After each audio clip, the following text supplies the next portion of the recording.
जय बोलो सद्गुरुनाथ महाराज की। जय बोलो सद्गुरुनाथ महाराज की। जय बोलो सद्गुरुनाथ महाराज की। కొత్త కొత్తగా ఎవరెవరు వచ్చిన నువ్వు వచ్చినావా? యా ఊరు మీది? యా ఊరు? ఏం కోరికతో వచ్చినావు? ఆయమకేమో దేరా మైకు ఏమో దే పాపం వాళ్ళు మైగంటలో బెదిరుకుంటారు. ఏం పని మీద వచ్చినామా? కొంచెం సంసారం దాంట్లో బాగాలేదు అట్లా. సంసారం గురించి అడగడానికి వచ్చినావా? నీవు కొత్తగా వచ్చినావా? ఏం అడగడానికి వచ్చినావు? అబ్బా అంతేనా? ఏమని అడుగుతావా?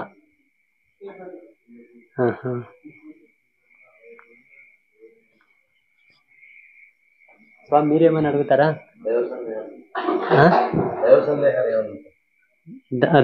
ధర్మ సందేహాలు అడుగుతారా? స్వామికి మైకి అప్ప ఇంకొంచెం దగ్గర రాదు. నీకు నడుములు గుంజుతున్నాయా? దగ్గరుంటే కన్వీనియంట్ ఎక్కువ ఉంటుంది, దూరం ఉంటే కొంచెం. గురుదేవులకు మనవి. ప్రణవ సాధన అంటే ఏమిటి? అదొకటేనా? స్వామి పేరు ఒకసారి కవర్ చేయండి. వెంకటేశ్వర్లు.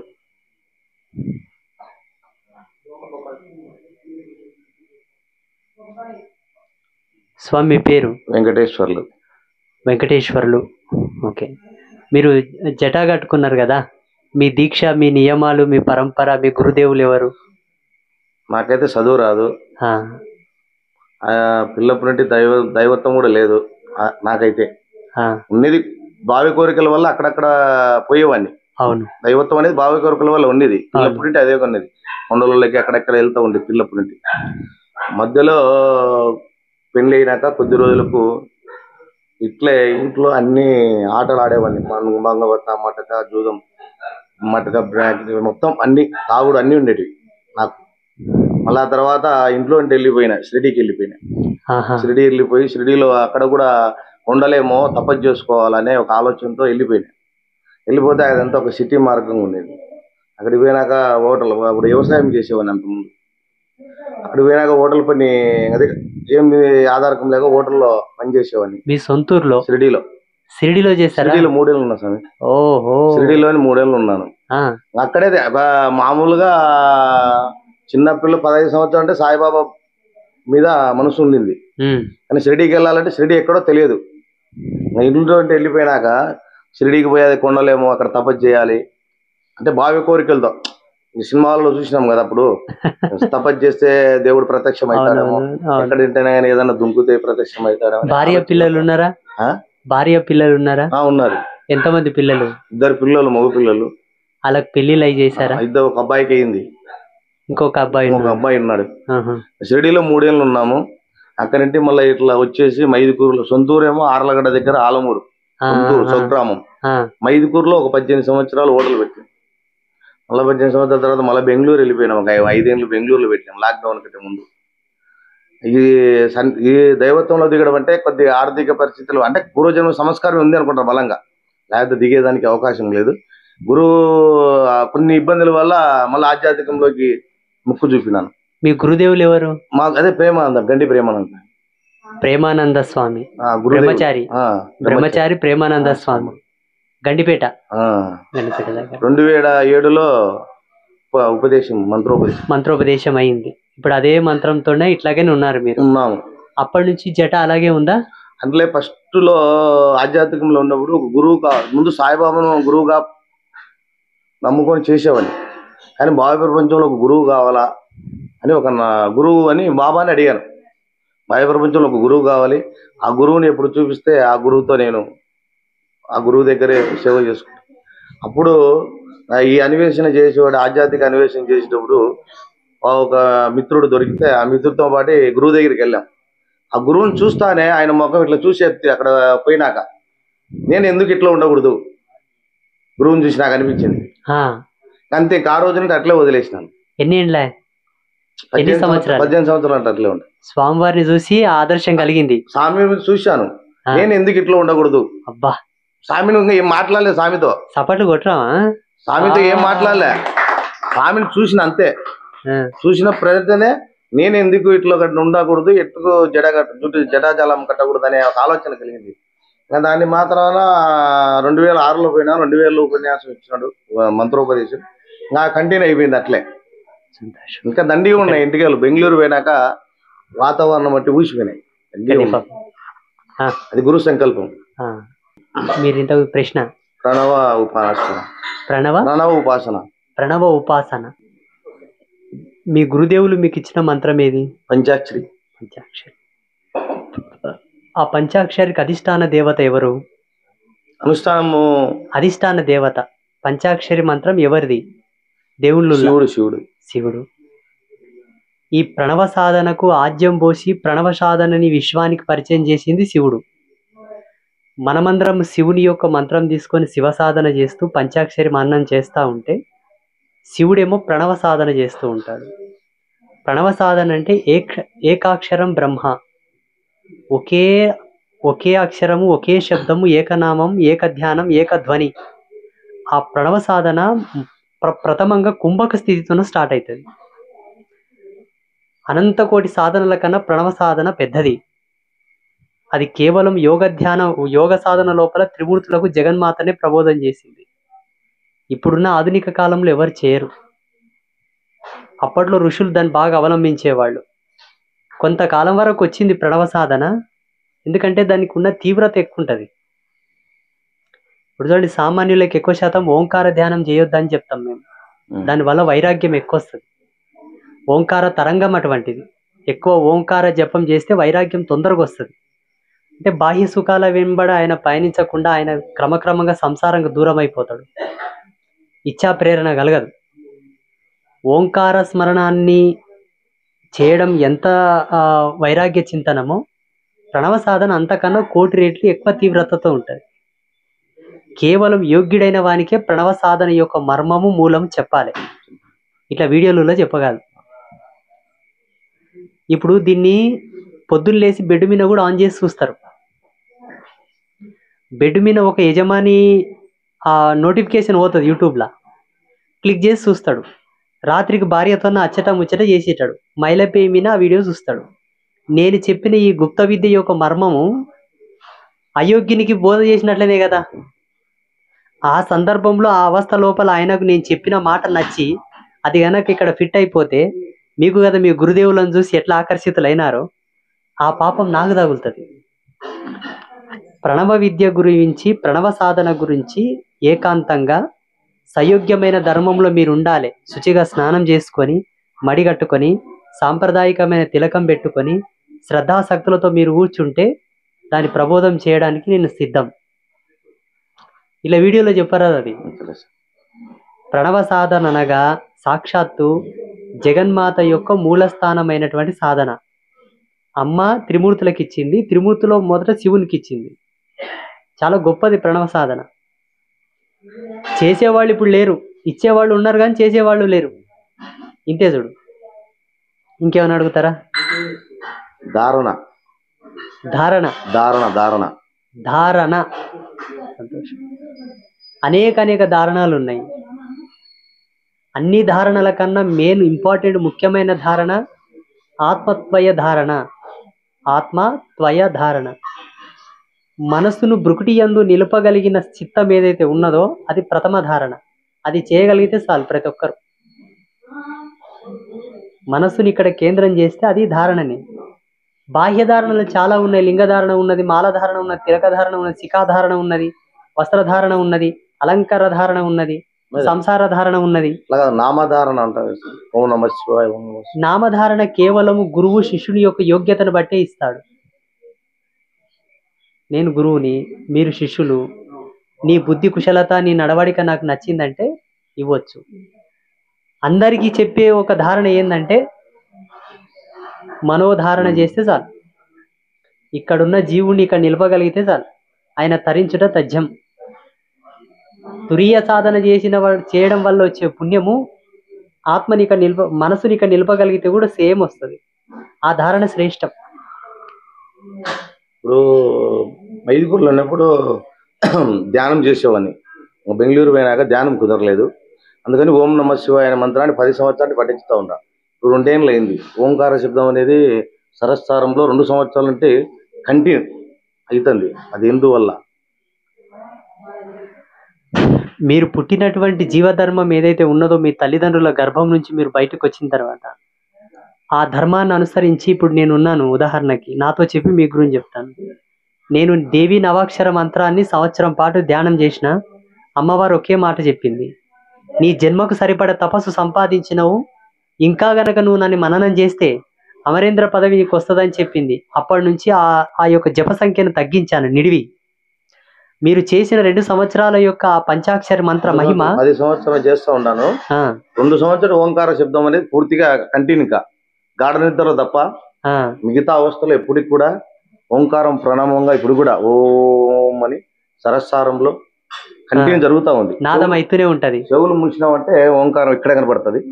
మామూలు మిగతా టైంలో చెవులలో ఉంటుంది. ఇట్లా చెవులు 2 మూస్తే పైన ఓంకార శబ్దం. మీ జన్మ పరిభవం స్వామి, మీ జన్మ పరిభవం, మీరు ఉత్తాన పదమైన జన్మలో పుట్టి ఉంటారు. ఆ జన్మ సంస్కారాన్ని బట్టి ఒకసారి మరణం చేసినా మరల అదే మనకు జ్ఞప్తికి వస్తూ ఉంటది. ఉదాహరణకి ఇప్పుడు స్టీల్ పాత్ర ఉందనుకోండి, దాంట్లో నూనె పోస్తే ఒక రకంగా అది ఉడికిస్తుంది. ఇత్తడి పాత్రలో వస్తే అది ఒక రకంగా ఉడికిస్తుంది. జన్మ సంస్కారం కలిగినటువంటి దేహం ఒక మంత్రాన్ని స్మరణ చేస్తే అది తొందరగా పట్టుకుంటది.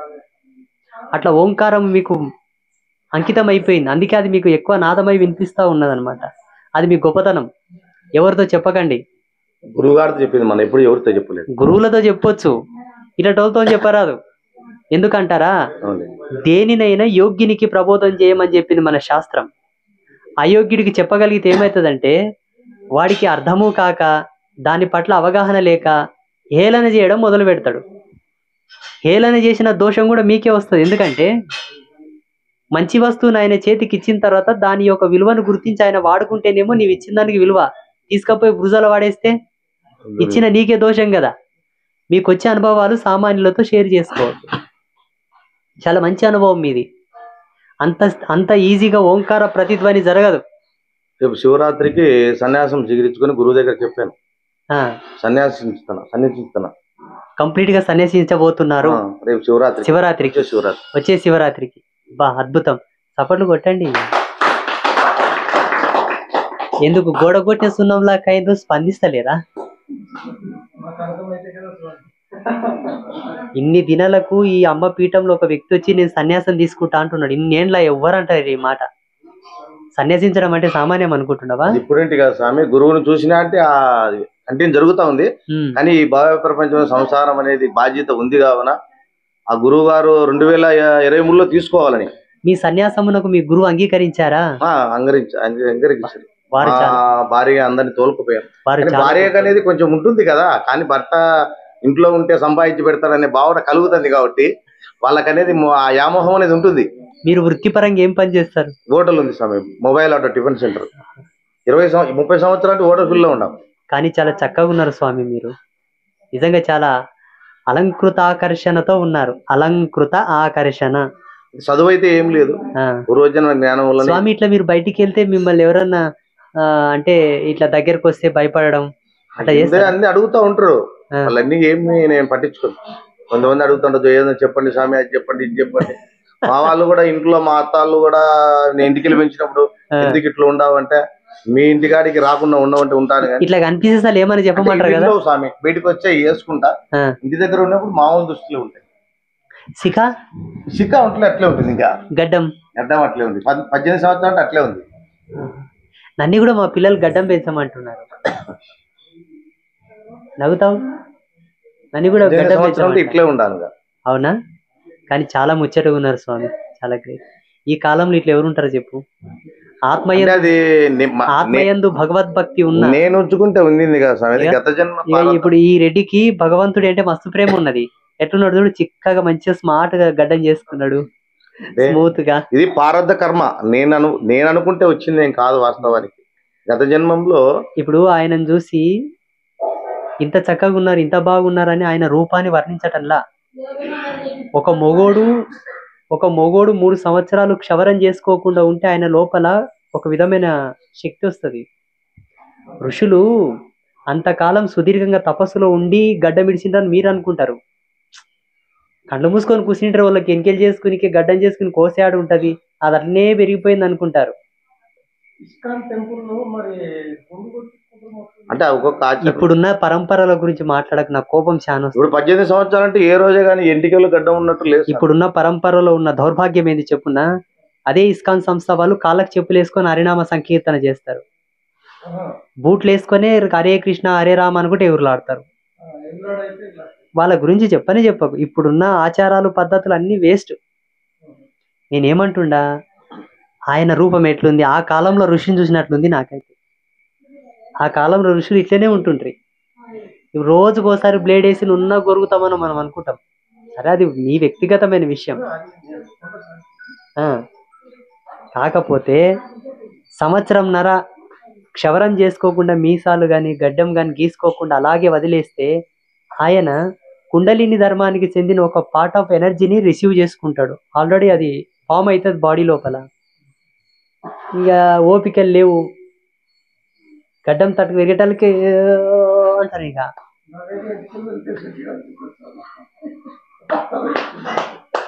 ఇప్పుడు కుండలి ఒక ప్రస్తావన ఇచ్చినారు. కుండలి అనుభవాలు ఏమిటి? కుండలిని జాగృతమైన వ్యక్తికి 3 అవస్థలు చాలా మంచిగా ఉంటాయి. ఒకటి, ఎంత గాఢ నిద్రలో ఉన్నా పక్కన చిన్న గుండు సూది పడ్డ లేస్తాడు, అది కుండలిని జాగృత అయినానికి సూచన.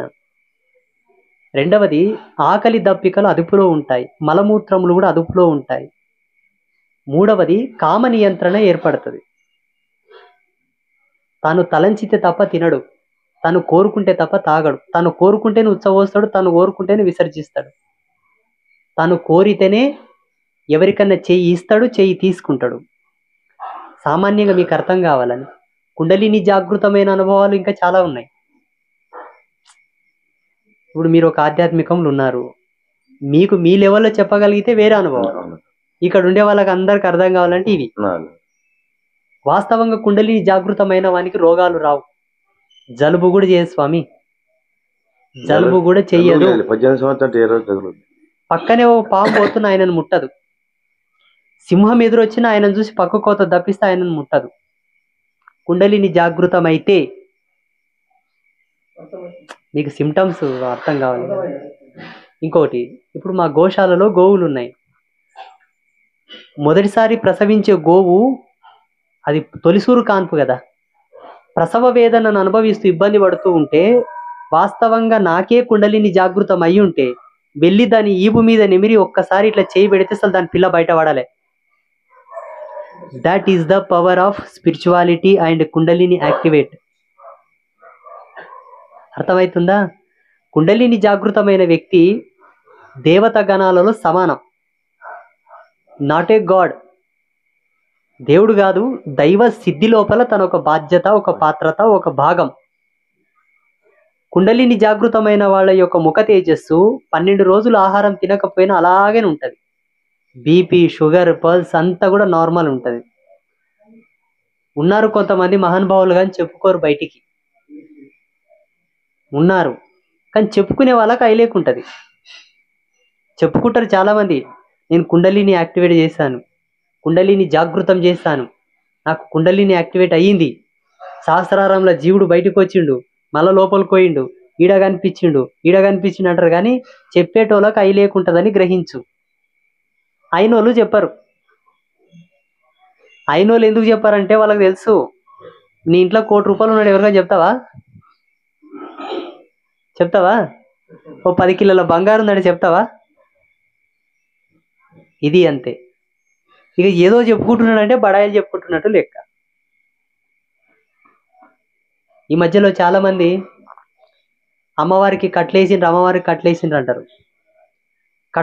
నేను కట్లు తీస్తానంటారు. ఏమమ్మా కరెక్టేనా? ఉప్పలమ్మ కట్లు, మైసమ్మ కట్లు, ఎల్లమ్మ కట్లు. అమ్మవారికి కట్లేసే మనగాడు ఎవడే గాని భూప్రపంచం లోపల ఎంత పెద్ద విద్యాపారంగతుడైనా మంత్రవేత్త అయినా, వేదవేత్త అయినా, నాలాంటి స్వామీజీ అయినా, సన్యాసి అయినా, సత్పురుషుడైనా భగవత్ శక్తిని కట్టుకట్టుకునేవాడు మొదట వాని మలమూత్రములను కట్టుకట్టుకొని చూపేట. మనం జడుచుకొని ఒకరోజు ఉత్సవేయకపోతేనే ప్రాణం పోతుంది. ఒక్కరోజు ఆకలి దప్పికలు నియంత్రణ చేయలేవు, నీవా దేవుళ్ళ నియంత్రించేది? ఏం స్వామి? ఒక్కరోజు ఆకలిని నిర్బంధించలేవు, ఒక 15 రోజులు కామంని కట్టుకోలేవు, సంవత్సరం పాటు బ్రహ్మచర్యాన్ని నియంత్రించలేవు. నువ్వా దేవుళ్ళని కట్టుకట్టేది? నువ్వా దేవుళ్ళని బయటికి తీసుకొచ్చేది? నువ్వా దేవుళ్ళని ప్రతిష్ట చేసేది?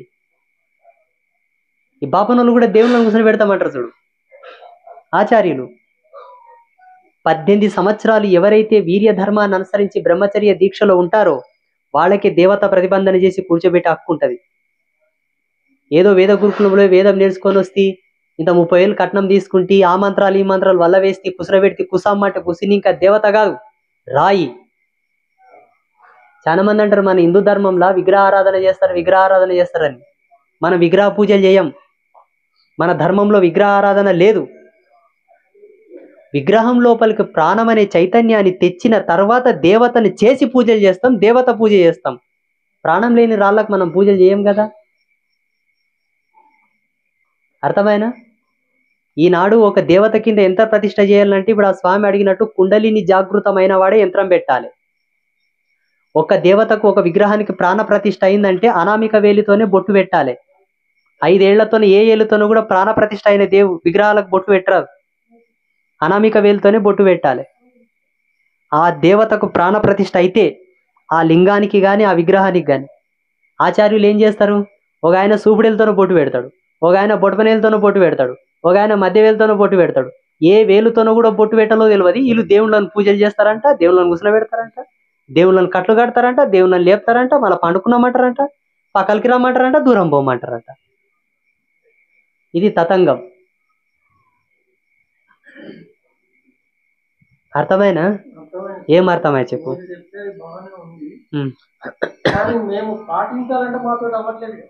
ఇక్కడనే వచ్చింది పొరపాటు, ఈయన వచ్చింది పంచాయతీ.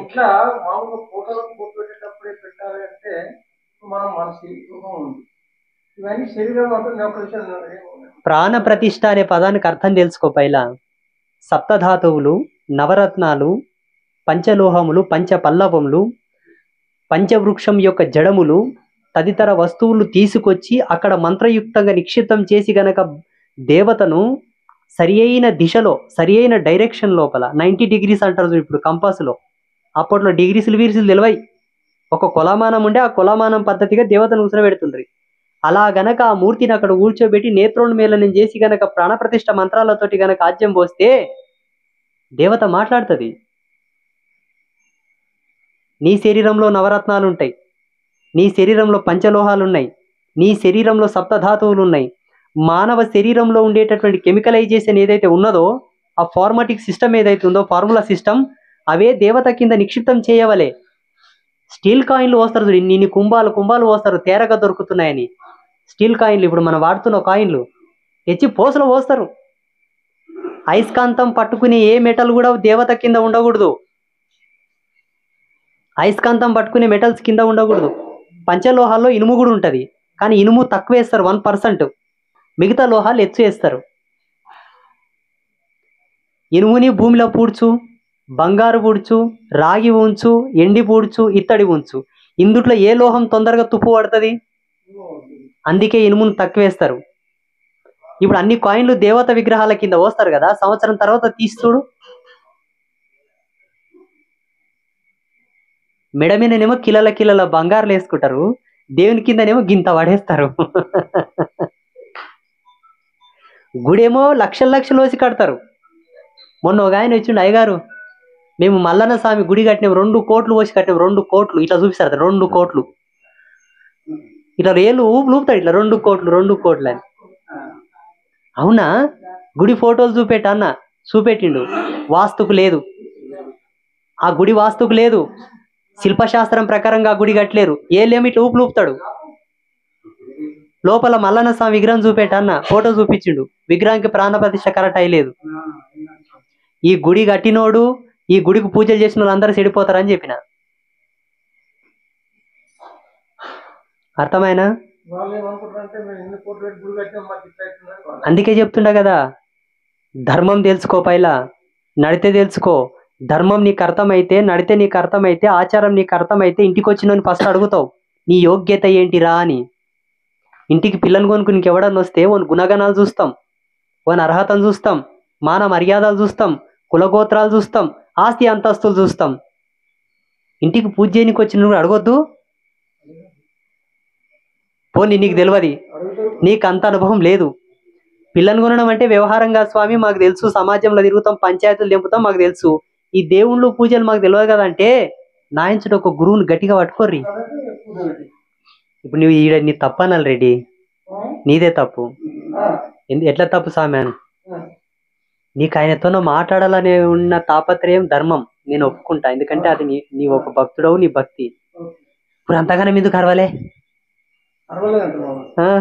అర్థంగా అంటే మరి ఆయన వినవాలా కదా మందిలో, అదే అరవరాదా అంటున్నా. వినబడ్డది. అయితే ఆయన ఏం చెప్పి నాతో మాట్లాడలేదు, పాట పాడలేదు. ఆ పాట నేను అడగాలనుకున్నా, నాకు అర్థం తెలుసు. అప్పుడు ఇది పక్క అనుకున్నాను. అట్లా పాట పాడిండు, ఆ పాట నాకు అర్థమైంది. దాని అర్థం అడగాలనుకున్నావా? అది ఇది వాస్తవమే అని చెప్పి అనుకున్నా. సరే, మా రెడ్డి గారి అనుభవాలు బాగున్నాయి, చాలా బాగున్నాయి. కాకపోతే నేను ఒక్క మాటలో రెడ్డిని తప్పంట. అక్కడ పోయి గురువుని ఇబ్బంది పెట్టినట్లు ఆయనే పాపం. ఇంకోసారి మైసూరు పోయి వస్తుంటే ఆయన పొమ్మన్నప్పుడు వాళ్ళంతా పెద్దోళ్ళు రెడ్డి, వాళ్ళంతా పెద్దోళ్ళు దగ్గర రానియరు, మనం చిన్నోళ్ళం. అందుకే మనమే సరి కావాలి. చూసి ఇంత ఫ్రీగా నేను ఎక్కడ మాట్లాడలేదు. అదే నేను ఏమంటుండంటే చెప్పుకోవాలంటే కూడా మనమే సరి కావాలి. పెద్దోళ్ళతో చెప్పిండు, ఏదైనా పట్టుకుంటే బాగా ఆలోచించే ఆయన నేర్పుకోవాలి. తర్వాత పోయిన తర్వాత పట్టుకుని వదిలేస్తే అది మీకే శాపం అని చెప్పిండు. ఈ ప్రపంచంలో 2 మోసాలు గట్టిగా జరిగినాయి. అది ఎట్లా జరిగినాయో నాకు తెలీదు, నేను నా అనుభవంతో నేను చెప్తా. దేవుడు అనే ఒక పదాన్ని, గురువు అనే ఒక పదాన్ని ఓవర్ ఎక్స్పెక్టేషన్ చేసుకోవద్దు. సినిమాలో చూసిన వ్యవహారంలో పనికిరావు. సినిమాలో ఇట్లా చేస్తా, అట్లా చేస్తా, దేవుడు వస్తాడు పోతాడు, గురువును ముట్టుకుంటే ఇది అవుతుంది, గురువు ముట్టుకుంటే అది అవుతుంది. సినిమాలో వేరు, ఇది వేరు. ఆధ్యాత్మికతను సొసైటీలో ప్రమోట్ చేసినటువంటి స్వామీజీలు ఎట్లా చేసిండ్రంటే, తనని 10 మంది నమ్మాలని ఆముకి ఉన్నాయి లేనివని గుంజి చెప్పిండు. ఇట్లయితుంది, అట్లయితుంది, దేవుడు ఇట్లా, దేవుడు అది, ఈ శాస్త్రం అది, ఆ శాస్త్రం అది, ఈ మంత్రం చేస్తే అది అవుతుంది, ఆ మంత్రం చేస్తే ఇది అవుతుంది, ఇది తీసుకో, అది తీసుకో, అది నరకు, ఇది నరకు. తనని తాను నిరూపించుకోవడానికి కొందరు, తన ఊడియం చేసుకునికే కొందరు, తన మత సాంప్రదాయాన్ని పెంపొందించుకునికే కొందరు. ఇట్లా పోయినాయి గొర్రెలన్నీ. దేన్నే కానీ అంత ఈజీగా మీరు ఎక్స్పెక్ట్ చేసుకునేట్లాగుంటే దేవుళ్ళ కాడికి పోకుర్రి.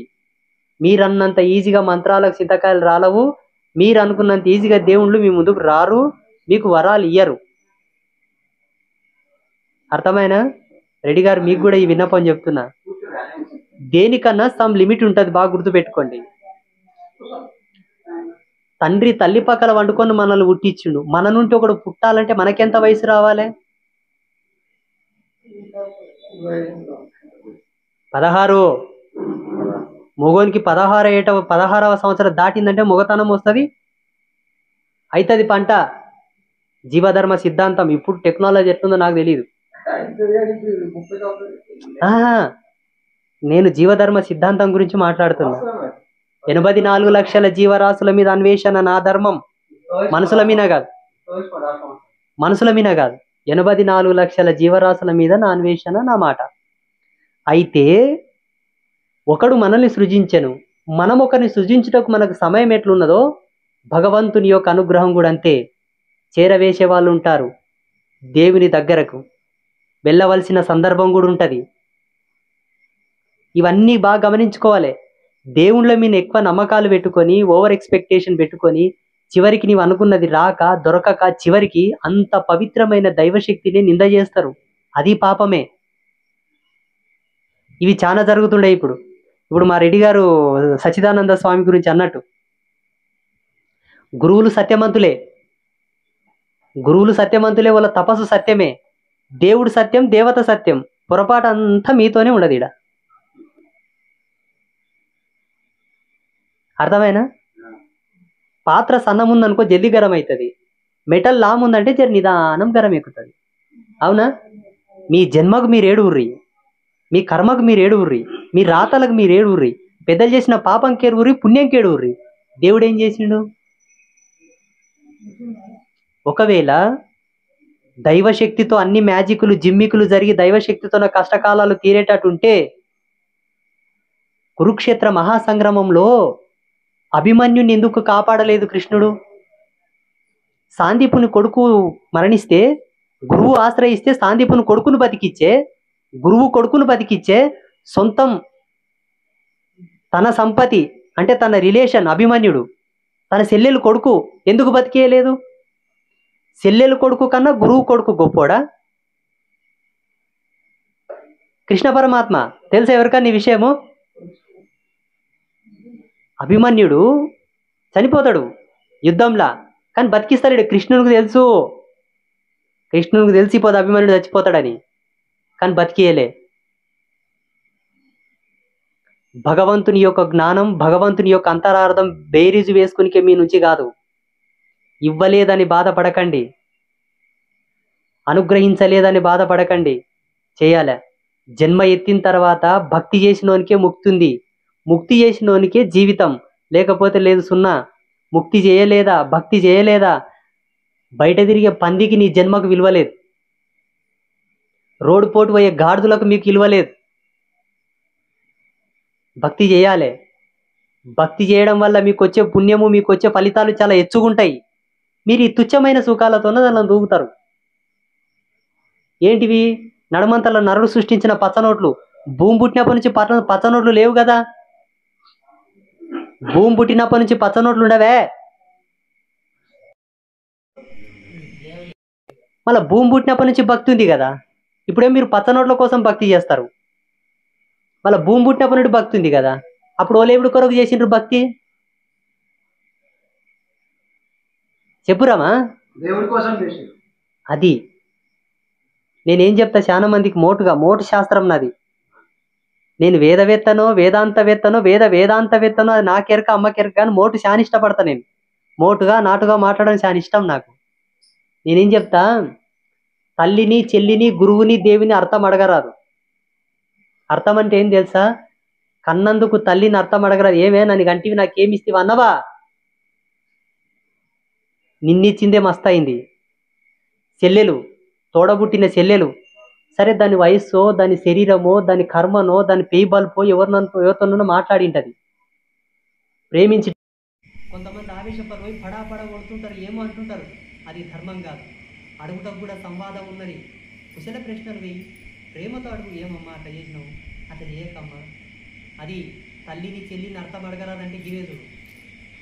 నెక్స్ట్ గురువు, లాస్ట్ దేవుడు. నేను 100 కొబ్బరికాయలు కొడితే నాకేమి ఇస్తావనే హక్కు నీకు లేదు. నీకు బ్రతకడానికి ఈ ప్రకృతిని నీకు సరి సమానం చేసి ఇచ్చిన, నిన్ను ఉట్టేనిక నీ తల్లిదండ్రులను గట్టిగా పెట్టినా, నీ తండ్రికి మొగతనం ఉంటేనే కదా నీ ఉట్టినవు. నీ తల్లి కడుపులు అండాలు కరెక్ట్ ఉత్పత్తి అయితేనే కదా నీ ఉట్టినవు. అది చేసినోడేవాడు? అది సరిపోదా నీకు? నీవు బతికి ఇంత పెద్దగా నా ముందరకు వచ్చి కొబ్బరికాయలు కొట్ట నీకు శక్తి ఇచ్చినా, ఇంతకుముందే నిన్న చచ్చిపోయింది, నువ్వు నాతో వస్తుంది పోదు, మొన్ననే చచ్చిపోయింది వస్తుంటివే. ఇవి అర్థం కావా మీకు జన్మలకు?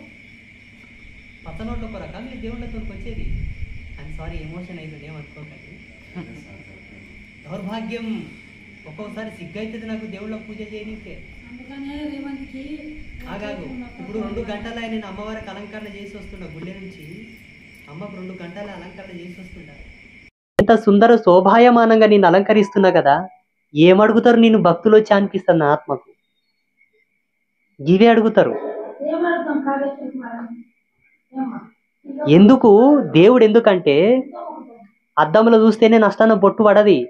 సులువుతోనూ కూడా బొట్టు పెట్టుకునొచ్చు, కానీ అద్దంలో చూసి పెట్టుకుంటే అర్థం చెప్పున్నా, కనుబొమ్మల కన్నా కిందికి బొట్టు రారాదు. కనుబొమ్మల కన్నా కిందికి బొట్టు రారాదు. నీవు అందస్తోనూ పెట్టుకుంటే బొట్టు రాక కిందికి వచ్చేనా ఆ పొద్దంతా నీ మీన ప్రేత కళలు తిరుగుతూ ఉంటాయి. ఒక బొట్టు వల్ల ఇంత సంకేతం ఉన్నది. మీన్స్ బాడీలో నెగిటివ్ కెమికల్స్ అనేవి రీఫార్మ్ అవుతుంటాయి. అద్దం చూసి పద్ధతితోనే పెట్టుకుంటామా లేదా? అద్దం చూసుకో పొట్టు పెట్టుకోవడం అనేది భగవంతుడికి మొక్కకుండా గడిపిన జీవితం లాంటిది. అద్దం చూసి బొట్టు పెట్టుకున్న జీవితం భగవంతునికి మొక్కి బతికిన జీవితం. దేవునికి మొక్కడం వల్ల మీ జీవితాల్లో చాలా రిజల్ట్ ఉంది. మీ వ్యావహారికమైన దానితోనే సింకు చేయరా. ఇది ఒక్కటే చూడు. ఇప్పుడు నేను అడిగేది మిమ్మల్ని, భూమి పుట్టినప్పటి నుంచి ఇప్పటి వరకు కష్టాలు ఉన్నాయి, ఎవరికి కష్టం తప్పిలేదు. దేవుళ్ళకు మొక్కితే అప్పులు తీరేట్లాగుంటే శ్రీ వెంకటేశ్వర స్వామి కుబేరంతో అప్పెందుకు చేసే? మీరందరూ అతని కాళ్ళ మీద పడుతున్నాడు, అతనే అప్పు చేసిండు. ఒక్కసారి నీది ఆలోచన చేస్తారా?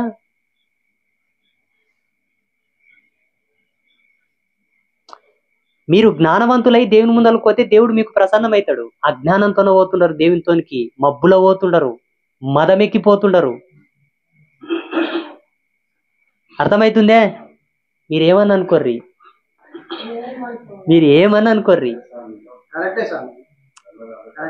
ఏమైంది? ఈ విషయాలు మీకు అన్నికే కారణం ఏం తెలుసా?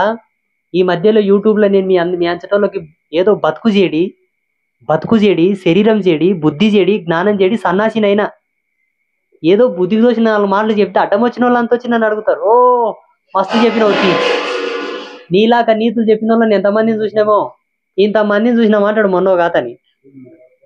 అందరు నీతులు చెప్తారు కానీ బేడ లేదా అంటాడు ఒక అతని. బేడ అంటే పైసలు.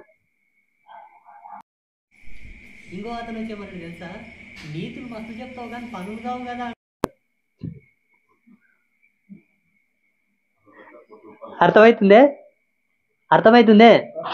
అంటే ఇటువంటివన్నీ కూడా ఎందుకు వస్తున్నాయంటే, జనాలను మబ్బులో పెట్టి వాళ్ళకి ఆశలన్నీ ఒక వాలయంలో వాళ్ళని దొబ్బి వాళ్ళని ప్రేరేపించి దానిల మీద వాళ్ళకు ఆశలు ఉసిగొల్పి దానికి ఏం సింకే లేకుంటది. మళ్ళా వెనకటి కూడా ఏమన్నాడంట, మా సేన్లో అర్ధరాత్రి 12 గంటలకు బంగారు వస్తుంది తప్ప భూమిలో నుంచి అనిన్నాడంట. భూమిలో నుంచి బంగారు వస్తుందా అని నిన్నాడంట. అట్లనా పోయి తోడుకొచ్చుకుందామని ఊరంతా పోయిరంట. ఎప్పుడు వస్తుంది అర్ధరాత్రి బంగారు, ఎప్పుడు వస్తుంది తెలగాయనంట. ఊకొస్తుంది భూమిలో నుంచి బంగారు. అర్థమైనా? ఈ మధ్యలో జ్యోతిష శాస్త్రాన్ని అడ్డం పెట్టుకొని జ్యోతిష్యం అనే ఒక ధర్మం మీద చేయి పెట్టి జగన్మోహన్ రెడ్డి ముఖ్యమంత్రి అవుతాడని చెప్పిండు ఓ పెద్ద అతను. ఎందుకు తీసుకుందామని నేను పెద్ద మనిషి అంటుండని అనకు, అక్కడ కంపగాల నీవు అనకు. ఎవరో ఒక పెద్ద అయితే నేనేమంటే, మొన్న రోహిణి కార్తీ ఊనింది. ఎంతమంది తెలుసు రోహిణి కార్తీ ఊనింది? ఎంతమంది తెలుసు? ఊనింది కదా. రోహిణి కార్తీ పూనిన తర్వాత భూదేవి రజస్వాల్ అవుతుంది, ఆడపిల్ల మైలు అవుతుంది. ఒకవేళ కొంగు అవుతుంది ఒక అర్థము, కొంగు కాకుంటే గర్భం నిలబడిందని లెక్క. ఏమ్మా కొంగు తప్పితే కదా, అది వరకు సంవత్సరం భూదేవికి ఉండేటటువంటి ఓజస్సు అంతా కూడా రోహిణి నక్షత్రం పూనిన తర్వాత ఆమె రజస్వాల కావడానికి ఉత్తర క్షణమే ఋతుస్రాత అయిన ధర్మం నిలబడుతుంది. ఆమె ఋతుస్రాత కావడానికి అయ్యేటటువంటి ధర్మం నిలబడ్డ తర్వాతనే భూప్రపంచం లోపల అనేకమైన ఔషధులు ఉద్భవిస్తాయి. తన కడుపులో పండుతుంది పంట. మీ కడుపులో పంట వండినట్టనే భూదేవి కడుపులో పంట వండుతుంది. అట్టి గణాంక చక్రాన్ని వివరించడానికి జ్యోతిష శాస్త్రం ఉన్నది. జ్యోతిషంలో ఏముంది తెలుసా? రోహిణి కార్తీ పూనిన తర్వాత వచ్చే మొదటి శుక్రవారం రోజు భూదేవికి పూజ చేయాలి. కామాఖ్య దేవాలయంలో ఎట్లా చేస్తారో అట్లా భూదేవికి పూజ చేయాలి. అట్టి పూజ చేసినటువంటి చేనుకి, ఆ ఇంటికి బరకతి తగ్గుతలేదు, ఆ పంటకు పీడ పడతలేదు, చీడ పడతలేదు, పురుగు పడతలేదు, పంట ఒదుగొస్తుంది. ఏం కావాలరా? ఏం డిస్టర్బ్ చేసి సబ్జెక్ట్ వాయ్. అట్లా జ్యోతిషంలో అది అంబువాచి గురించి, అంటే భూమికి పూజ చేయనికే చెప్తుండే రైతులకి. ఏ జ్యోతిషుడు చెప్తుండే రైతులకి ఇట్లా చేసుకరప్ప అని చెప్తున్నాడు ఎవడన్నా? ఇప్పుడు ఎందుకు ఈ పెద్ద మనుషులంతా? ఇప్పుడు ప్రతి మనిషికి బతుకు నేర్పాలి, జీవించే జీవన విధానం నేర్పాలి. వాడిని చక్రవర్తి లాగా తయారు చేయాలి కానీ సన్నాసి లాగా చవటలాగా తయారు చేయరాదు. రారో నాతోనికొచ్చి ఊడి ఏం చేయి, జాతకాలను నమ్ముకో, మంత్రాలను నమ్ముకో, తంత్రాలను నమ్ముకంటే వాడు మొగతనం ఉన్నా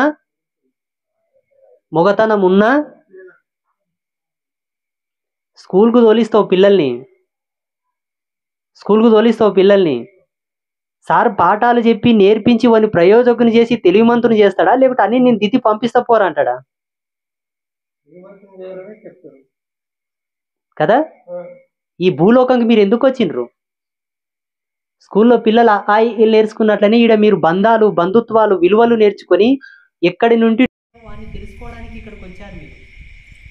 అది తెలుసుకుంటేనే మీ జన్మకు ముక్తి. ఇంకా లేకపోతే పాడిందే పాట పాడరు ఇంకా పాడతారు. ఇక నాలాంటి స్వాములు మాస్తుంటారు పోరు. ఇక తిరిగి మీ మోకాళ్ళ లోపల ఆయిల్ అరిగిపోతుంది, మోకాళ్ళ లోపల వచ్చిందని మూలం పడతారు. అప్పుడు డాక్టర్తో పోవాల్సి వస్తుంది. ఇక సత్యం చెప్పాలంటే ఒకటే మాట చెప్తుంది. పురుషులకు ఒక ధర్మం ఉన్నది. పురుష అది పక్కెడదు.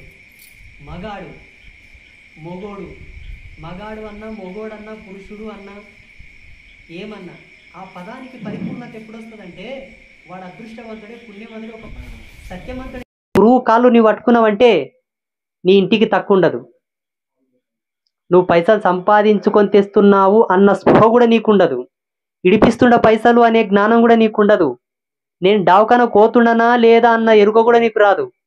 అంతటి ఆరోగ్యం, ఐశ్వర్యం, అంతటి సంతానం, ఇంట్లో ఇంత పచ్చిపులుసు కాసినా కూడా కమ్మగా ఉంటుంది. ఎన్ని రోజులైనా ఆ ఇంటి దంపతుల మధ్యలో కలహాలు రావు. ఔషధం అనే మాట ఆ ఇంటికి తెలియదు. మరణ సంకేతములు రావు. నీ కొడుకు కడప దాటిపోయిందంటే ఎడన్నా గుద్దుకునేనా, ఎవడన్నా కొట్టేనా, తిట్టేనా, పాము గారిసేనా, కుక్క గారిసేనా బేడా. అది సత్యం. అవి గడించుకోర్రి. ఈనాడు నాతోనికి వస్తారు, నాకు ₹1,00,000 అప్పు అయిందంటారు. నేను కుబేర తంత్రం చేసి మంత్రక్షేతలు వదిలేస్తే నీ అప్పు తీరుతుంది. మళ్ళీ రేపు అప్పు కాకుండా ఉంటుందే. ఇప్పుడు ఉద్యోగం తెప్పిస్తా, ఏదో వారాహి తంత్రమో శ్యామల తంత్రం చేసి ఉద్యోగం తెప్పిస్తా. ఉద్యోగం వచ్చినాక పని మీద ఎవడన్నా గొడవ పెట్టుకుంటే చేసిన శాలరీ బ్యాంకులో డ్రా చేసుకుని ఇంటికి వచ్చిన ఎవడన్నా దొంగలు దోసుకపోతే శాలరీ తెచ్చి ఇంట్లో పెట్టినాక మరుసనాడు కడుపులో నొప్పి, కాళ్ళ నొప్పి లేచి దవాఖానలో పోసి వస్తే సంసారం అంటే ఎన్నో తిరకాస్తులు ఉంటాయి. ఇవన్నీ వద్దు. ఒకతోన పట్టుకుని ఇంకోతోన జారిపోతుంది సంసారం. అందుకే గురుబోధలు ఒక మాట అంటారు, సాగితే సంసారం అన్నారు, సాగకుంటే భారం అన్నారని. యాడ సాగుతుంది మీకు? 2 ఎద్దులు కట్టుకున్న బండినే సరిగా అలియలేరు మీరు. 2 ఎద్దులు కట్టుకున్న బండినే సరిగా అలియలేరు. ఎక్కడ ఈ ఎద్దులు, ఎక్కడ ఈ సంసారం? ఈ ఎద్దులను అలియ నీకెవరు శాతం అవుతుంది? దీనికి చాలా పగ్గాలు ఉంటాయి. ఆడ మగ ఈ 2 ఎద్దులను కట్టి సంసారం చేపించి ఈ 2 ఎద్దుల సంసారం అనే సాటి మీద ఇతర మేసేటోడే గురువు. గురువుని గట్టిగా పట్టుకోర్రి. గురు కృప పొందిన వాని ఇంటికి అప్పులు కావు, రోగాలు రావు. నేను రాసిస్తా, తీసుకురారి. నేను కాతీర్దానికి అవు బిజ్జారం స్వామి చెప్పిండే, గురుబోధ తీసుకున్నోనికి కష్టాలు రావంట. నేను బోధ తీసుకున్నా మళ్ళీ ఎందుకు వచ్చినావని నన్ను అడుగురు వచ్చి. ఏం తీసుకుంటలేరు, ఒక తేలిగ్గా తిరుగుతారు. అమాతం పోయి సాముల మీద పడతామంటే ఓన్ కర్మగడుకునికినే ఓడు సామె అయింటాడు.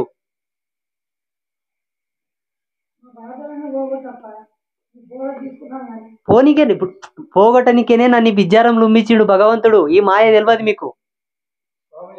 నేను ఈడ పుట్టినా, ఒక నిమిషం రెడ్డి గారు, ఒక నిమిషం.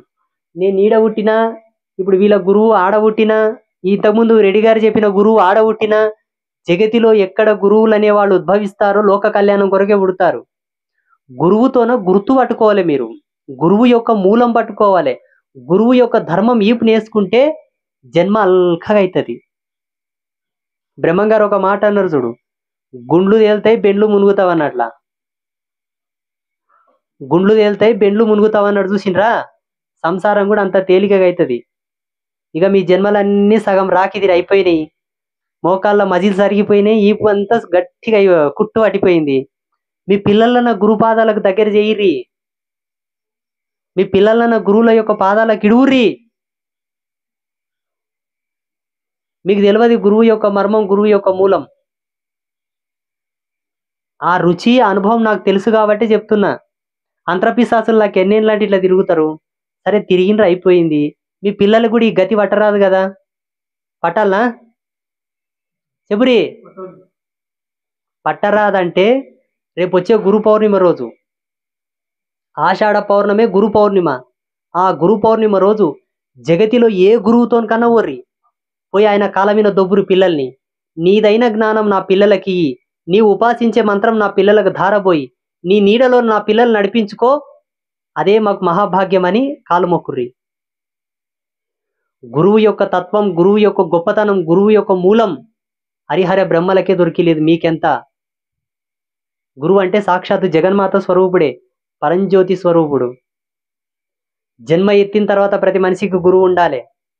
గురు కారణంగాని జన్మ మళ్ళీ ఉత్తమ జన్మ పొందదు. మళ్ళా చివరికన్నా వస్తుంది. ఒకవేళ మనిషి అయి పుట్టిన కూడా ఇంకోలా కన్నా కూడా పుట్టొచ్చు. అందుకే గురుబోధలో ఒక మాట ఉన్నది, ఎన్నాడైతే గురుపాదములను ఆశ్రయించితివో అప్పుడే జన్మరాహిత్యమని. ఎందుకు? దేవిని పట్టుకుంటే కాదా? ఈ మాట ఎందుకు చెప్పిండ్రు? దేవుళ్ళని పట్టుకుంటే జన్మరాహిత్యం కాదా? గురువుని పట్టుకుంటేనైతుందని ఎందుకోసం చెప్పిండ్రు? గురువు ప్రత్యక్ష దేవుడు, లైవ్ గాడ్, కనిపించే దేవుడు గురువు. ఇప్పుడు అక్కడ దేవతతో మాట్లాడాలంటే మీ తరం అయినా పారి అందరు వారి గుళ్ళకి దొరకపోతా మాట్లాడుతారు పారి.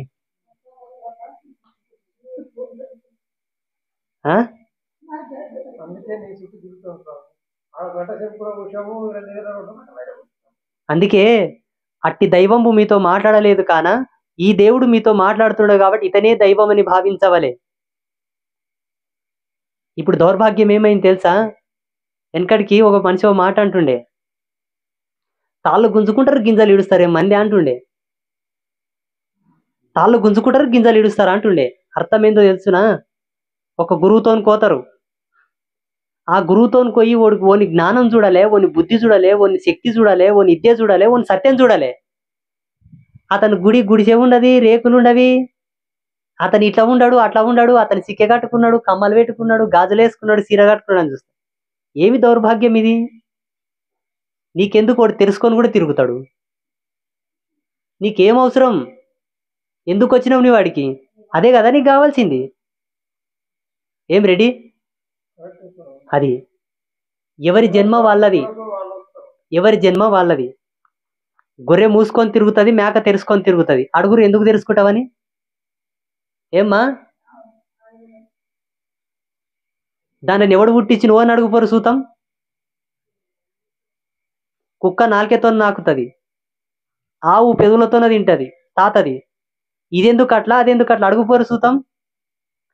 ఏ దాని జన్మ దాంది, ఎవరి కర్మ వాళ్ళది. మీరు ఎందుకంటారా వెళ్ళా? నీవెందుకు పోయినావు, నీకేం కావాలి అంతే, దాంతోనే మనకు పని, ఇంక వేరే అవసరం లేదు మనకు. వెనకటికి ఏమో దాని కర్మ ఏందో, దాని రాత ఏందో, దాని పాపం ఏందో, ఊరికొక వేశ్య ఉన్నదట.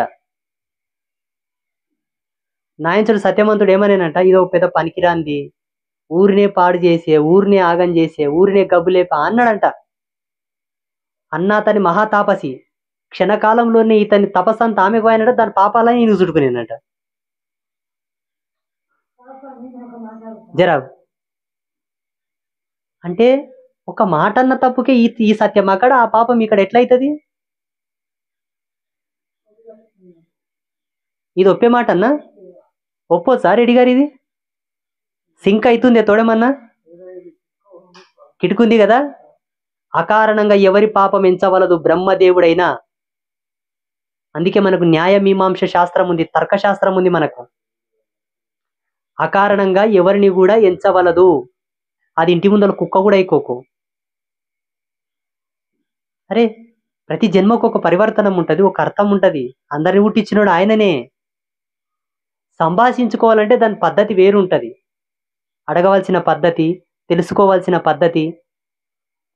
ఇప్పుడు నన్నైనా స్వామీజీ అంటే నేను పలుకుతా, రాబే అంటే పలుకుతానా?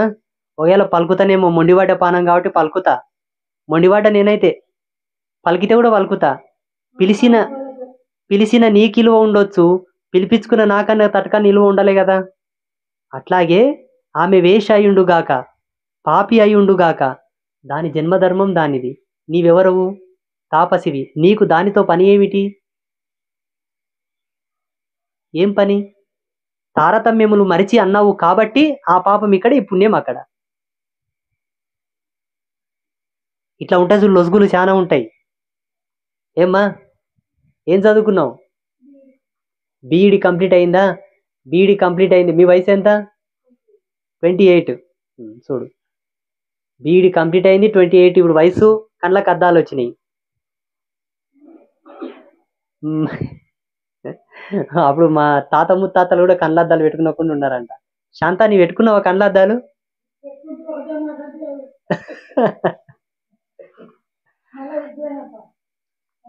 మనిషి అభివృద్ధి చెందాడని భ్రమలో ఉన్నాడు కానీ మనిషి అభివృద్ధి చెందలేదు. నేను మాట్లాడతా. ఎందుకంటే ఇల్లును ఒక మెడికల్ షాప్ చేసుకున్నాం మనం, అభివృద్ధి చెందనట్లే లెక్క. శరీరాన్ని కూడా ఒక మెడికల్ కిట్ను తయారు చేసుకున్నాం, అభివృద్ధి చెందనట్టు లెక్క. ఆడపిల్ల సాటి జీవులతో సమానంగా సుఖప్రసవం చేయాలి, కానీ కడుపు కోసి తీస్తున్నాం పిల్లల్ని, అభివృద్ధి చెందలా. మొగోడు ఆడతా పాడతా పిల్లల్ని పుట్టియాలి, కానీ కృత్రిమంగా గోళీలు మింగి ఐఎఫ్ ఈఎఫ్ ఐఎఫ్ ఈఎఫ్ అని పిల్లల్ని పుట్టిస్తున్నాడు, అభివృద్ధి చెందలా. ఎన్నాళ్ళు బ్రతికినా ఆరోగ్యకరమైన తిండి తినాలా, ఆయుష్వంతంగా బ్రతకాలి. మందులో కూడు తింటుండం, అభివృద్ధి చెందలా.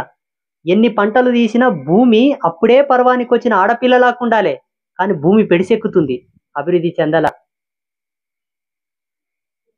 మన ఇంట్లో కిచెన్ ఉంటుంది కదా, వంటగది, వంటగదే ఒక వైద్యశాల. అమ్మ చేతి వంటనే అమృతం, కానీ వంటగది అంతా ఇప్పుడు కెమికలైజేషన్ అయిపోయింది. అమ్మ చేతి వంట అంతా ఇప్పుడు రసాయనాలు అయిపోయినాయి, అభివృద్ధి చెందలా. అర్థమవుతుందా? చదువు అనేది జీవితం యొక్క నేర్పరి.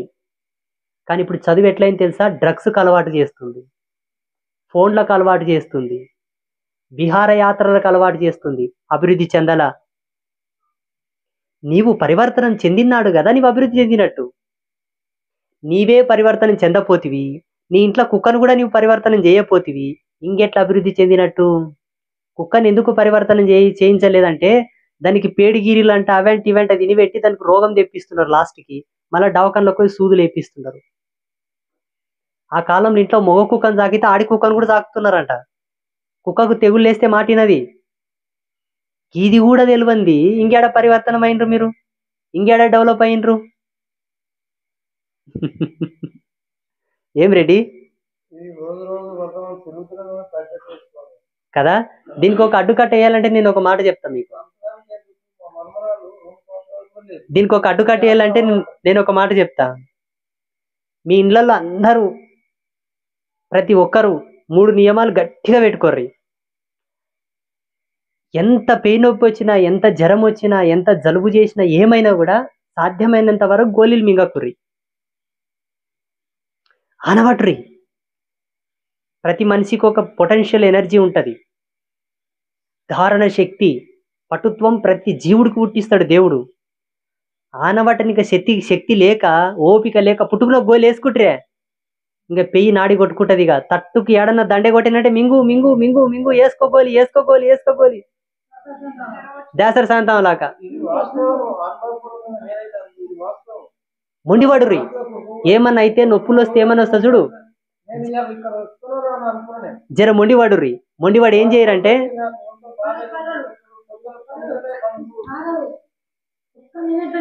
సాధ్యమైనంత వరకు మొండివాడుర్రి. రెండవది ఏంటంటే మీ ఇంట్లో తినే తిండిని శుద్ధంగా, ప్యూరిఫైడ్గా, సహజంగా న్యాచురల్ ఫుడ్ తినుర్రి.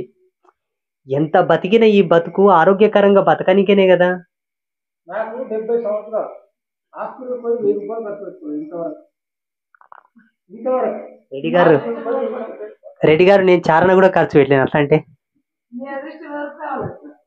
నేను అట్లా బతుకుతున్నా తల్లి, నేను అట్లా బతుకుతున్నానమ్మా. నేను మీలాగా ఏకపీక తింటే నేను పోతా. అమ్మో, వెనకటికి ఏముండదు శాస్త్రము. ఇంట్లో వీక తింటున్నాడంట.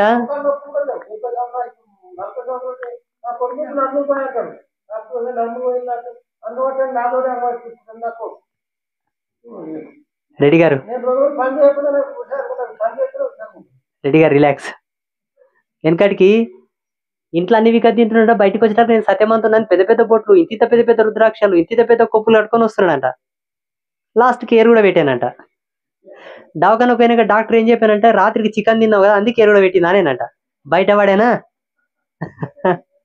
బయట వాడేనా? నేను చికెన్ మటన్ తింటున్నాను, నీకు వస్తుంది అన్ని బంద్ చేసిన, మందు తాగుడు, చికెన్ తినడు, మటన్ తినడు, గుడ్డు అన్ని బంద్ చేసిన. నేనేమంటా, ఎంతసేపు ఉన్నా మంచి తిండి తినుర్రి, మందు మాకులు లేని కూడు తినుర్రి, 4 దినాలు బతుకుర్రి, సాగుర్రి. లే స్వామి మేము మందు మాకులు తింటాము, మా ఇష్టం వచ్చిన తాతము తింటాం చేస్తామంటే, అడ్డం వచ్చిన చెత్త అంత, అడ్డం వచ్చిన కంప అంతా కడుపులో నింపుకొని ఆ ఇతరంతో ఆ మురికితో పిల్లలు కంటే పిల్లలు కూడా సటపట్ల పిల్లలే పుడతారు. ఈ జన్మలు మీవి కావు కదా, మీ అప్పమ్మమ్మ మిమ్మల్ని ఇచ్చిండ్రు, మీరు ఒకరిని ఇస్తారు కాబట్టి మీ శరీరం సహజ సిద్ధంగా న్యాచురల్గా పరిపూర్ణంగా మంచిగా ఉంటే మీ పిల్లలు కూడా మంచిగానే పుడతారు. కరెక్టేనా? యా, మీకు పిల్లలు అయినలే, మీకేం అవసరం లేదు, మీ పిల్లలకు అవసరం. మీ పిల్లలకు అవసరం అంటే మీరు ఏం చేయాలి? ఇప్పటి నుంచి నేను చెప్పినప్పటి నుంచి దంపుడు బియ్యం ఇంట్లో పెట్టుకోర్రి, పాలిష్ బియ్యం పెట్టుకోకుర్రి, పాలిష్ చేసిన పప్పు కందిపప్పు వాడకుర్రి, పొట్టుతోనున్న పప్పు తినుర్రి. సాధ్యమైనంత వరకు 20 కిలోల శనగలు, వేరుశనగలు కొనుక్కొని పోయి గానుగా పట్టించుకొచ్చుకొని ఆ నూనెనే వాడుర్రి. సాధ్యమైనంత వరకు ఒట్టి మిరపకాయలు ఎండబెట్టుకొని పొడి కొట్టిపించుకొచ్చుకొని అదే పొడి వాడుర్రి. శాంతమ్మ నేను ఏమంటుండంటే, ఇట్లా మీరు ఉండగలిగితే మీ కుటుంబానికి న్యాయం చేసిన వాళ్ళు అవుతారు, మీ శరీరానికి మీరు న్యాయం చేసుకున్న వాళ్ళు అవుతారు, మీ లోపల ఉండేటటువంటి భగవంతునికి కూడా న్యాయం చేసిన వాళ్ళు అవుతారు. ఉండడా మన లోపల దేవుడు? ఉండడా? యాండడు చూపెట్టమ్మా. ఈయన ఉడుతురు పంచాయతీ. దేవుడు అనేటాళ్ళకే డైరెక్ట్ గా శూలం పట్టుకొని రావాలి, శంఖచక్రాలు పట్టుకొని రావాలనుకుంటారు కానీ ఏం పాడు. దైవం అనే పదానికి అర్థం ఏంటంటే ప్రత్యక్ష వీక్షణామృతమైనటువంటి సాత్విక సత్వగుణ సంపన్నమైనటువంటి నిదర్శనం. అది ఎవరి అందున్నా వాళ్ళు దేవునితో సమానమే. అక్కడ ఉండేటోళ్ళే కాదు, ఇప్పుడు ఈ రెడ్డి లోపల ఉన్న ఆయన దైవంతో సమానమే. మీకేం అర్థమవుతుంది దేవుడు అంటే? ఆ సినిమాలో చూస్తేనప్ప ఇట్లా శూలం పట్టుకొని వచ్చిండే, అట్లొస్తేనే దేవుడు. పంచాయతీలీనే ఉన్నాయి. ఈ మధ్యలో అంటే ఈ కాలం లోపల ఎట్లయిపోయిందంటే, మీకు తెలియని ఒక మోసం. ఒక రాముని గుడి ఉందనుకో, రాముని గుడి లోపల ఒక సాయిబాబా విగ్రహం పెడతారు. రామునికి సాయిబాబాకి ఏం సంబంధం? దత్తాత్రేయుని గుడి ఉందనుకో, దత్తాత్రేయుని గుడిలో సాయిబాబా విగ్రహం పెడతారు. దత్తాత్రేయునికి సాయిబాబాకి ఏం సంబంధం? రామునికి వశిష్ఠునికి సంబంధం ఉన్నది, ఎందుకంటే ఆయన కులగురువు కాబట్టి. గురువును పక్కన పెట్టు. రామునికి విశ్వామిత్రునికి సంబంధం ఉన్నది, ఎందుకంటే ఆయనకు అస్త్రశస్త్ర కళలు నేర్పిండు. విశ్వామిత్రుని పక్కకెట్టు. రాముణ్ణి వ్యాసుని పక్కన పెట్టు. రాముని గౌతముని పెట్టు పక్కల, గౌతమ ఋషిని. సాయిబాబాకి ఏం సంబంధం? ఏం సార్? ఎక్కడ సాయిబాబా? ఎప్పుడు పుట్టే? ఎవరింట్లో పుట్టే? ఎవరి కడుపులో పుట్టే? మాటి మాటికి ఎవరిని తలుస్తుండే? ఎవరి పక్కన పెడుతున్నారు మీరు? ఏడ ఒక దేవుని గుడి కడతాడు సాయిబాబా కంపల్సరీ ఉంటాడు. ఏం సంబంధం? ఈనాడు ఈ ప్రపంచానికి ఇంత వేద విద్యను అందించిన ఋషుల విగ్రహాలు ఎందుకు పెట్టరు? ఏమిచ్చిండు సాయిబాబా? ఒక శాస్త్రం అని ఇచ్చిండా? ఒక మంత్రం అని ఇచ్చిండా? ఒక దర్శనం అని ఇచ్చిండా?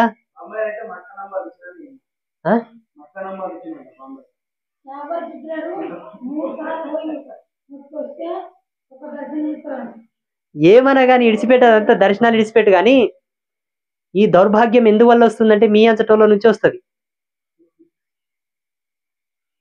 తిరగబడాలి, ప్రశ్నించాలి, అడగాలి. ఈనాడు ధర్మ సంరక్షణ మాలాంటి సాధువుల భుజాల పడిపోయింది, ఈపులు కుట్టుపట్టిపోయినాయి. మాకు మీకు అవసరం లేదా ధర్మ సంరక్షణ? ఈనాడు ధర్మం మీరు కాపాడకపోతే రేపు నీ పిల్లలు ఏం కావాలి? ఎవరు? ఏం ధర్మ సంరక్షణ చేసింది చూపెట్టి నాకు. వేదవ్యాసుడు 18 పురాణాలు ఇచ్చిండు, సాయిబాబా ఏమి ఇచ్చిండు? ఏం భక్తి? భక్తి అంటే అర్థం ఏం తెలుసా? నష్టాన్ని బొట్టున్నదే భక్తి, నడుముకు ముడతాలున్నదే భక్తి. మొగోనికి ఆడపిల్లకు కాళ్ళకు మెట్టెలు మెల్ల పుస్తే నష్టాన్ని బొట్టున్నదే భక్తి. ఇవి గాంధీ భక్తి కాదు, అది రెండ భక్తి, ఇది ముత్తైద భక్తి. నా ధర్మం చెప్పిన మాట ఇది. అతను మీ నేర్పిండు, ఏం కట్టుకున్నాడు అతని?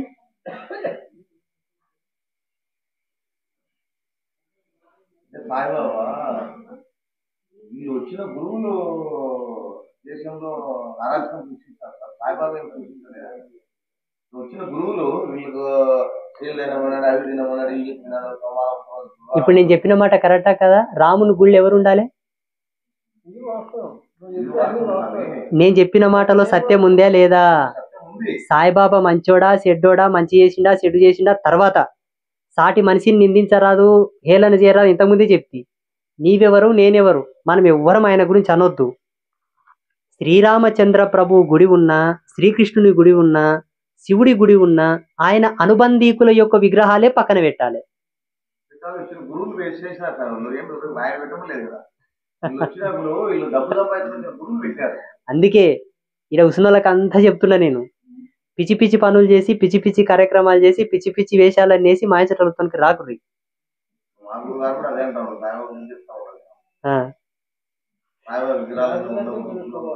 మంచి కూసా, అందరు మంచి కూసరి, మంచి కూసో, మంచి కూర్చున్నారు. శాంతం మంచి కూసో, చకముకలు వేసుకో. జై కొట్రు ఒకసారి. జై బోలో సద్గురునాథ్ మహారాజ్ కి, జై బోలో సద్గురునాథ్ మహారాజ్ కి. ఓం నమ శివాయ, ఓం నమ శివాయ. అరుస్తలేదు చూడు. చంద్రబాబు నాయుడుకి జై అంటేనేమో గట్టిగా అంటారు. ముఖ్యమంత్రి అయింది కదా ఇప్పుడు. మళ్ళీసారి అనుసుతాం. ఓం నమ శివాయ. చెవు గుడితేనే బొర్ర పడేట్లాకుండదు మీకు. ఇంకొక దౌర్భాగ్యం చూడు. మొన్న గోమాత కళ్యాణం చేసిన నేను, సారీ పాపం నేను అనరాదు, మన పీఠంలో గోమాత కళ్యాణం చేసినాం, అమ్మవారు చేపించింది. ఆ మొన్న పున్నంకి బోనాల పండుగ చేసినాం. లెక్క పెట్టరాదు, భక్తులను ఎప్పుడు లెక్కించరాదంట. భక్తులను లెక్కించరాదంట. కాకపోతే ఒక ప్రామాణికంగా చెప్తున్నా,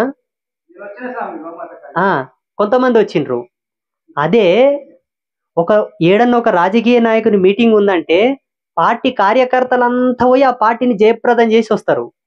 ఇటువంటి పూజలకి ఎందుకు రారు? అయితే మేము కూడా వస్తాం, రారు. ఎంత దాతారు?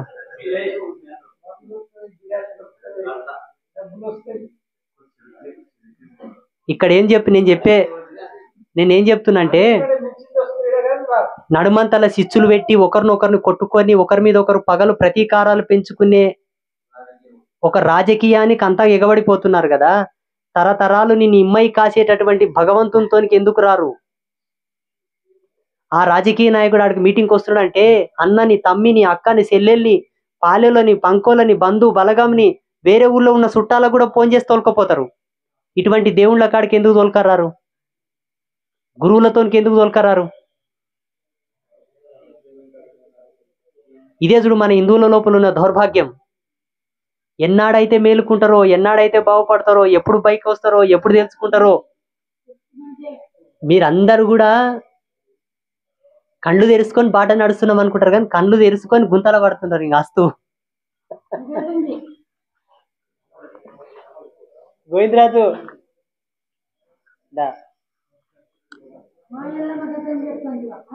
నేను అన్నానని మీరేం బాధపడకండి. లేదు, ఎందుకంటే కుండను దోమే కదా అన్నం వండుతాం, పాత్రను శుభ్రం చేసే కదా అన్నం వండుతాం. అట్లే ఉడక తింటారేమా? మళ్ళీ ఏమన్నారు?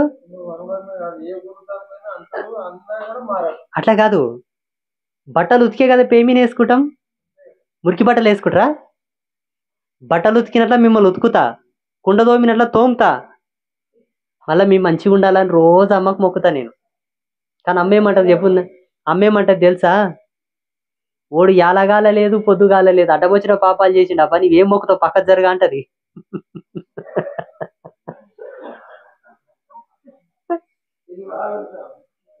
నేనేమంటా ఆ మాటకు? అమ్మా, పసిపిల్లగాడు, చంటి పిల్లగాడు, తెలవక మన్ను తిన్నాడు, నేను కడుగుతా, మీ పిల్లలు ఏమన్నా తెలిసి తెలియక ముట్టుకుంటే కడగరా? వాళ్ళు పిల్లలు, మీరంతా పిల్లలా? అమ్మతో ఇటే చెప్తా నేను, అమ్మా జ్ఞానం అనే ఒక చిన్న అంకురం కూడా తెలియని వాళ్ళు వాళ్ళ తరపున నా తపస్సిస్తా నీకు, నా సత్యం నీ పాదాల కాడ ఇడుస్తా, నా పవిత్రతను నీ స్వీకరించి వాళ్ళ నన్ను అనుగ్రహించమని చెప్తా. కానీ ఒక దౌర్భాగ్యం ఏంటంటే ఈ పీఠం వెలిసి 12 సంవత్సరాలే కదా, మేమందరం మాట్లాడుకుంటాం, అప్పుడప్పుడు బాగా లెక్క కట్టుకుంటాం. చిరకాల ప్రవర్తితమానమై ఈ పీఠాన్ని గట్టిగా పట్టుకున్న వాళ్ళు లేరు. ఉంటే మాత్రం ఓన్ జన్మ తరిస్తుంది, ఓన్ ఇంట్లో పైసలు నింపుకుని కూడా జాగ లేకుండా అవుతుంది. ఇన్కమ్ ట్యాక్స్ ఆఫీసర్లంతా వాళ్ళ ఇంటికి రావాలి, ఇంకా అట్లా అనుగ్రహిస్తుంది అమ్మవారు.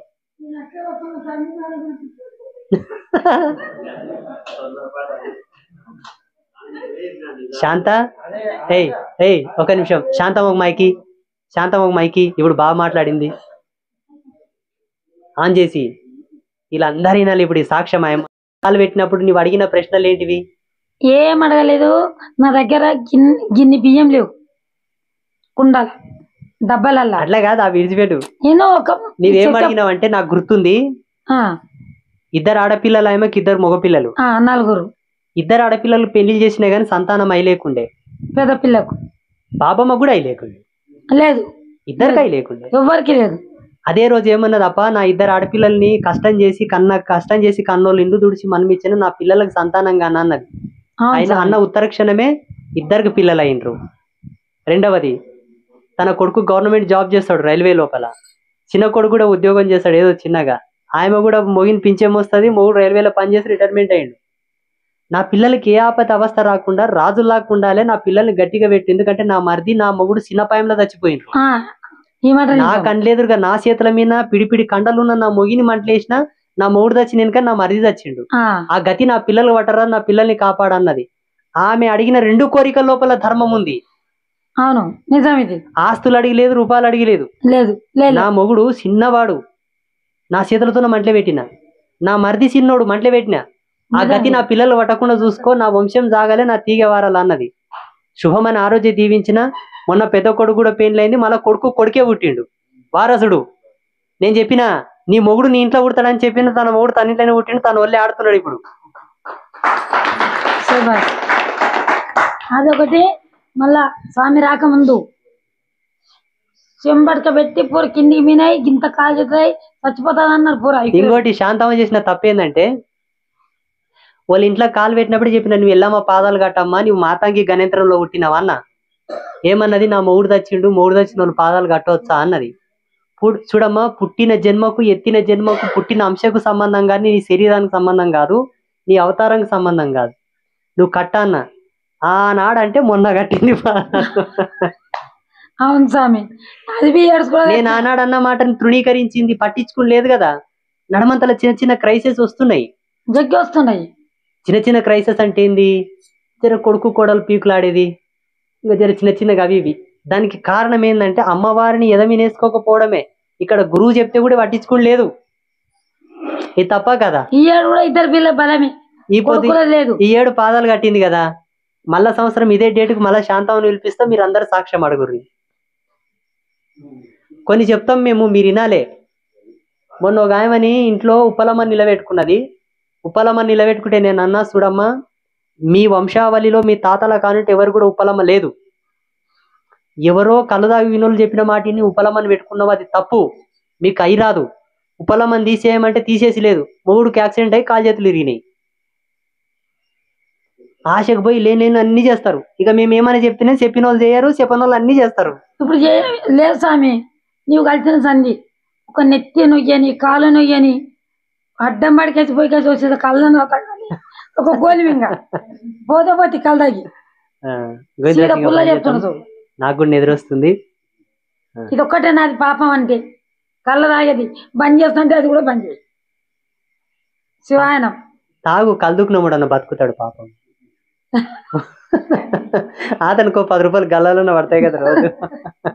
వాడు బతుకుతాడు. కానీ నేను అహింస గురించి, కూర గురించి మధ్యలో వీడియోలు చెప్తున్నా కదా, చాలా మంది కామెంట్లు, మళ్ళీ గొర్రెల జాకెట్ వాళ్ళంతా ఏం కావాలి, మేకల జాకెట్ వాళ్ళంతా ఏం కావాలి, మేమంతా అవే ముక్కొని బతుకుతున్నాం కదా అని అడుగుతున్నారు పాపం. దీనికి ఒక కామెంట్ నేను అడగాలనుకుంటున్నాను.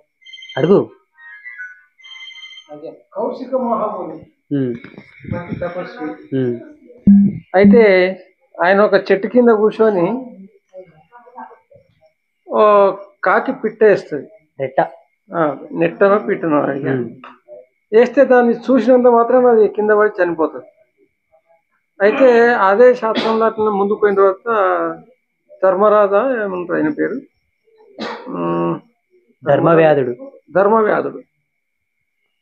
ఆయన షాప్ లో ఉంటాడు, కూర అమ్ముతుంటాడు. ఈయన భిక్షానికి పోతాడు. కూర అమ్ముతుంటాడు ఆయన. కూర అమ్ముతుంటాడు. Mutton, chicken. కూర అంటే అర్థం. ఒకసారి